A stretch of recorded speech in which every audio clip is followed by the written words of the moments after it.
All right, so who are we going to talk about first? Let's talk about one of my faves, Wendy Williams. So if you guys have been following the news for the past couple of weeks, Wendy Williams not too long ago came back to her show after what I believe was almost a 10-week hiatus from her show, which she cited as having some medical issues associated with her Graves' disease and just needing some mental time off or what have you.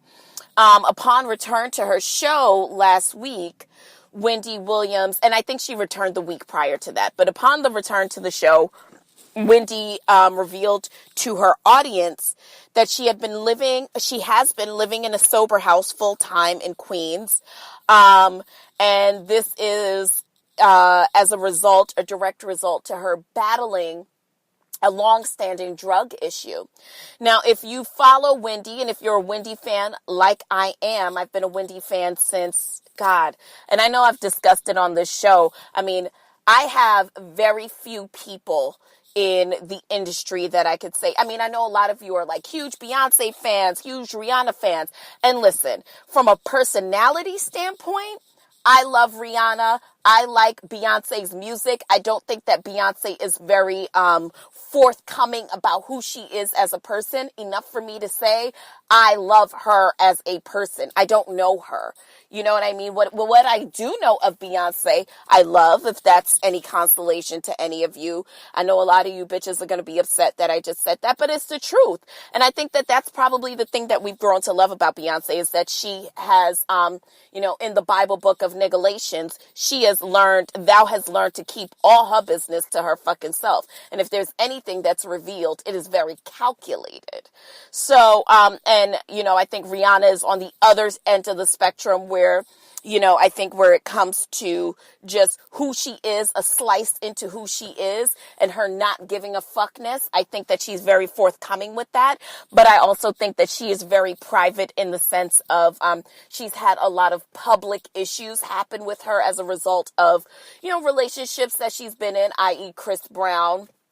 And I think because of that, she is, withholding about her relationships and who she is personally, if she could have anything to do with it. And she just gives you her art and her ever-changing chameleon-like persona. So, with that said, Wendy Williams, people like Wendy Williams and people like Oprah Winfrey, who to me are two people that, I don't just admire their craft and their art. I admire who they are as people, and they've been very forthcoming about who they are as people, and that is part of, I don't consider that necessary affects of their art. I feel like they do that in order to have teachable moments to the people who are watching them, which is a vast difference between a lot of the musical celebrities that we follow that reveal stuff about themselves as a necessary affect to you buying into their persona. So in order for you to love the Kardashians, you have to love everything about what it is, because we don't know anything too much about, who they are truly personally. What we know is all of the things that they've revealed to us, and those are part of the cell. I think that people like Oprah and Wendy, the things that they reveal to us is not part of the cell. It is, I feel like those women have always been forthcoming as necessary affects to them having teachable moments with their audience. So at any rate, you can agree to disagree. It doesn't matter. I don't give a shit. I don't hold on to my ideologies to the point that I would be big upset if you disagreed. But at any rate, Wendy came on her show and it revealed that she was living in a sober house full time in Queens. And that, we who have been following her career for years knows that she struggled with a long-standing cocaine issue. Now, she did not say what the current drug issue is. So for all we know, it could be pills, it could be cocaine, it could be alcohol, it could be anything. And I don't think it's necessary for her to have to reveal to us what it is that she is fighting against. But what I do believe is that, she is going through a lot right now, and I thought that it was really noble of her to put out the information, because I mean, other people have information like that come out about them, other celebrities, and they just don't address it. And we kind of are left wondering what it's all about. So at any rate, if you recall, Wendy also revealed that she and her husband, Kevin Hunter, had started a foundation for families struggling with, members of the family having drug addiction, what have you, because she revealed in the past that her son also suffered with a little bit of drug addiction. And I believe that what she said was that her son had an opioid issue. I think it's just really sad. Now, if you've been following the Wendy story as well, you know that she came back from her vacation, and during her first week, she had a little bit of issue with Howard Stern, where she was critiquing his book, and Howard later came out and called her all kind of derogatory names and kind of read her for filth. And then immediately after, Wendy came out with this story about her drug addiction and being revealing to us. I don't find that coincidental. I find that it is, I think that a lot of us need to do a deep dive into our egos. If we're going to be honest, I think a lot of people have a problem with Wendy for doing the same shit that Ryan Seacrest does, that Billy Bush does, that, Juliana Rancic does on E! Entertainment, that Bevy Smith is doing on Page Six, that, Ricky Smiley is doing on Dish Nation, which is talking about celebrity gossip, right? Now, Wendy never comes on her show and, really just sticks it and says, yes, this is 100% true unless it's been proven to be true. I've always found that for whatever reason, you could hear the same story generated on your local top 40 radio stations, because at this point, CNN is actually putting celebrity gossip as part of their news cycle, their 24-hour news cycle.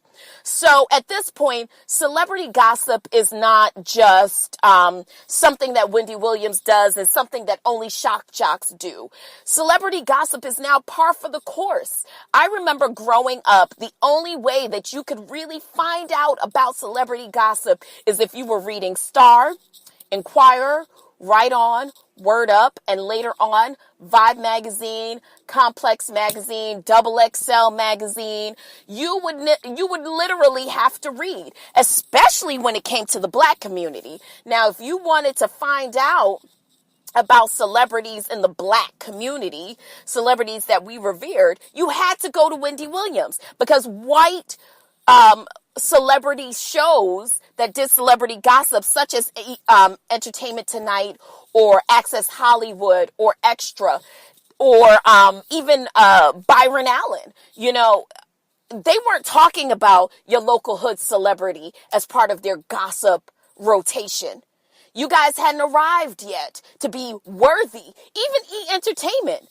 You'd have to be a top 40 mega pop star and just so happen to be Black to be considered as part of their news cycle worthy Hollywood gossip. Wendy Williams was the only motherfucker giving y'all burn, right? But yet and still, you guys are enraged when she talks about you. You call her a man. 50 Cent goes on a long thesis about all this other stuff. T.I., who we'll get to in a minute, goes on a rant about it. All these celebrities hate Wendy Williams. But I've never heard y'all once say, I hate Ryan Seacrest for talking about me on E! Entertainment. You almost think of that as a rite of passage. You almost think, oh, I've arrived if Ryan Seacrest or Harvey Levin of TMZ is talking about you. However, when this Black woman who, to be honest with you, is a godmother, okay, I consider her a legend in this genre that has birthed things such as the ability for myself and other podcasters to come on and deliver recycled entertainment news to you guys. Wendy Williams is a godmother. She walks so we can run. Hello? And I just find it really ironic how much celebrities hate her but love Harvey Levin. Now, let me just say this.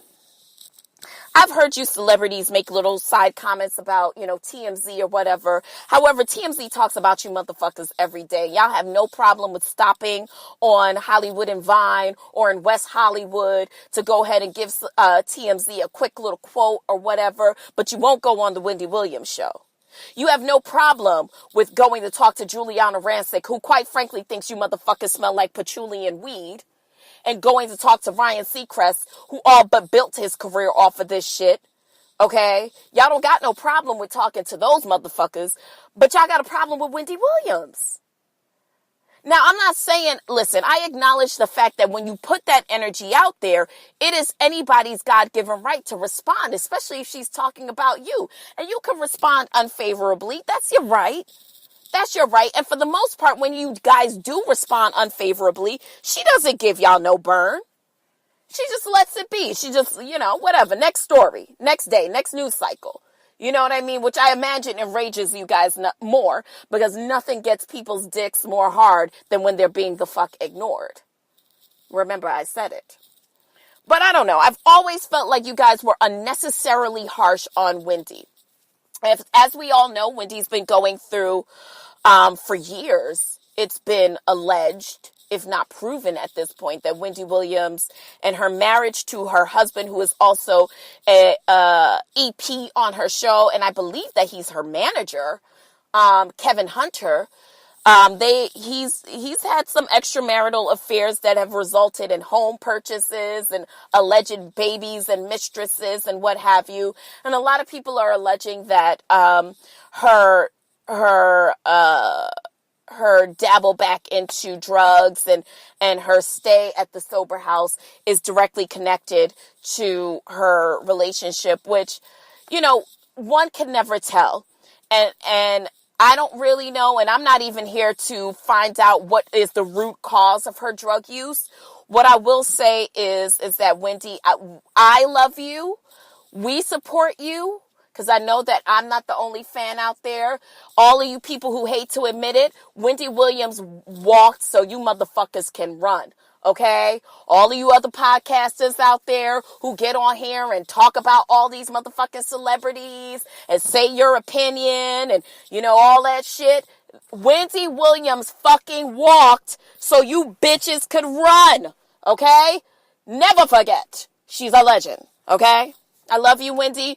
I'm praying for you. I'm praying for your mental state. I'm praying for your consciousness. I'm praying for your frequency and your energy. You've always vibrated on a level of being the best at what you've done. And I've been following you for at least 20 something years, at least. And I appreciate the work that you've done and continue to do. And I really hope for a speedy recovery for you. And I really hope that, that this too shall pass. So speaking of motherfuckers, let's get into T.I. really quick, who is very much sick and tired of you guys talking about his blue-eyed princess, Tiny Tamika Cottle of Escape. Now, yes, Escape. Now, apparently you motherfuckers be going on T.I.'s Instagram photos whenever he posts no pictures about his wife. And y'all have a lot of rude shit to say about Tiny Tamika Cottle from Escape. Now, let me just say this. Tiny gets money, okay? Because her and Candy have written and have writing credits on even Ariana Grande's new album, because there is a sample that is used from another song that they wrote. But at any rate, and I'm not sure, let me not say that. I'm not sure if that's just Candy or if that's Candy and Tiny. But they are also credited with writing No Scrubs, with a host of other songs. So And let it also be said that Tiny was out here getting money before Tip was, okay? Tip was getting street money when Tiny was getting long checks, okay? Now, my issue, as